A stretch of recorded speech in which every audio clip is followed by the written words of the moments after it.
Born in a middle-class family on November 10, 1920 at RV village in Wardha district of Maharashtra, Thengadi left deep imprints on the national life of Bharat. During his 60 years of active public life, he built many Himalayas out of zero in various spheres of national life.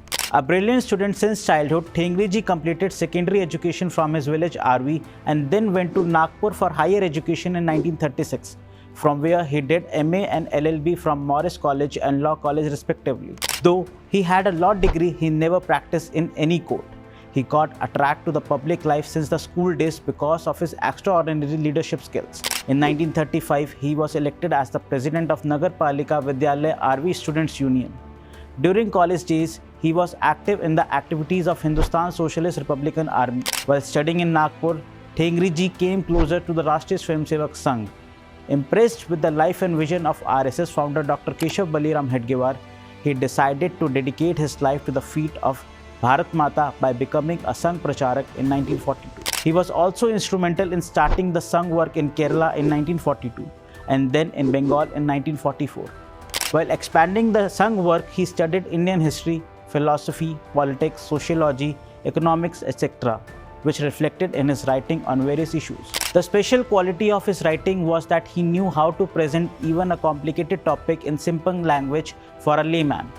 Though Marathi was his mother tongue, he developed good command over Sanskrit, Hindi, Bangla, Malayalam and English also. People still wonder how he found time to study and write books in his life because he wrote over 200 books. The trade union life of Thengadi began from the Indian National Trade Union Congress. He held different responsibilities in the affiliated labor unions in 10 industries from 1949 to 51. He was also elected as a member of its National Journal Council. He was active in Akhil Bharatiya Bank Association. His organizational skills left their imprints in the responsibilities that he held in those labor unions. Apart from Bharatiya Mazdoor Sangh, which was formed on July 23, 1955, Thengadi formed Bharatiya Kisan Sangh on March 4, 1979, Samajik Samrasta Manch on April 14, 1983, and Swadeshi Jagran Manch on November 22, 1991, Paryavaran Manch in 1991, and Sarv Panth Samadhar Manch on March 25, 1992. He not only formed these organizations but also took them to the glorious heights in their respective fields. Prior to 1955, the labor organizations working in Bharat were either the follower of the government or thought only of the benefits of the labor. None thought about the collective interests of the labor industry and the nation. Communist-backed All India Trade Union Congress formed by Lala Lajpat Rai in 1920 was a strong voice of the labours, while Congress-backed Indian National Trade Union Congress followed only the movement of the government line. Socialist-backed Hindu Mazdoor Sabha was hijacked by communists. In that scenario, Thengadi formed BMS, Bharatiya Mazdoor Sangh, and made it the #1 labor organization of the country in his lifetime. Because of this achievement, even communist countries like China invited him to discuss their labor and economic issues with him. What is more interesting is that he was active in politics also. He was organizing secretary of Bharatiya Jan Sangh in Madhya Pradesh from Dakshinanchal from 1951 to 53. During the infamous emergency in 1975, he was the secretary of Lok Sangharsh Samiti, which led the public protest against emergency from 1975 to 77. Prior to that, he was Rajya Sabha MP from 1964 to 1976. What needs special emphasis here about Thengadi is that despite being active in politics, he never allowed politics to dominate the labor cause. Wherever he worked during his life, he gave a new dimension to the organization or activity. Apart from the organizations mentioned above, he was associated with dozens of other organizations also.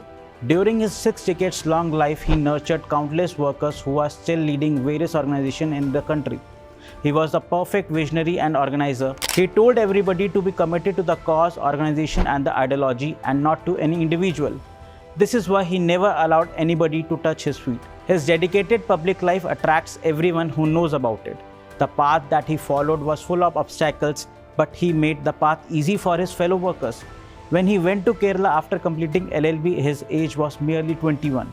He was completely unaware of the local Malayalam language, dress, meals and traditions of Kerala. Sangh work had not been started there till then, but the Communists and Congress were very strong and they influenced public life there. He started the Sangh work under those circumstances. When Thengadi went to Kozhikode, he met an advocate who advised him not to waste his time in Kerala, as starting the Sangh work there was not easy. But he was not disappointed. He not only started the Sangh work there but also developed strong base for it. Later, the same advocate became his admirer. After Kerala, Thengadi expanded the Sangh work in Kolkata from 1945 to 47 and then in other parts of Bengal and Assam in 1948. On the instructions of Shri Guruji, he joined the activities of Indian National Trade Union Congress. After working there for some time, he formed Bharatiya Mazdoor Sangh on July 23, 1955. Today, BMS has units in all parts of the country and in the largest certified labor organization of the country. The impact of BMS in this field can be realized from this fact that the communists who once strongly objected BMS workers to shout the slogan of Bharat Mata Ki Jai during a strike in Kanpur and finally pushed the BMS away from the strike, shouted the slogan at Parliament Street in 2008. During his life, Thengadi visited many Asian, African and European countries to study or guide the labor organizations there. All China Federation of Trade Union invited him in 1985 to discuss his ideas on labor issues. His message was also aired on Beijing radio on April 28, 1985. His greatest achievement, however, was not just founding organizations but building an army of dedicated Swayamsevaks who carried out this forward his mission with the same spirit. Simple, humble and publicity averse, Thengadi was honored with Doctor of Literature by Saurashtra University for his contribution to literature. His humility was legendary when he recommended for the Padma Bhushan in 2003. He politely declined, writing to President Dr. APJ Abdul Kalam that he could not accept the award. He said, "I am extremely thankful to you for the greatest honor you have bestowed upon me by awarding Padma Bhushan. I sincerely doubt whether I deserve it.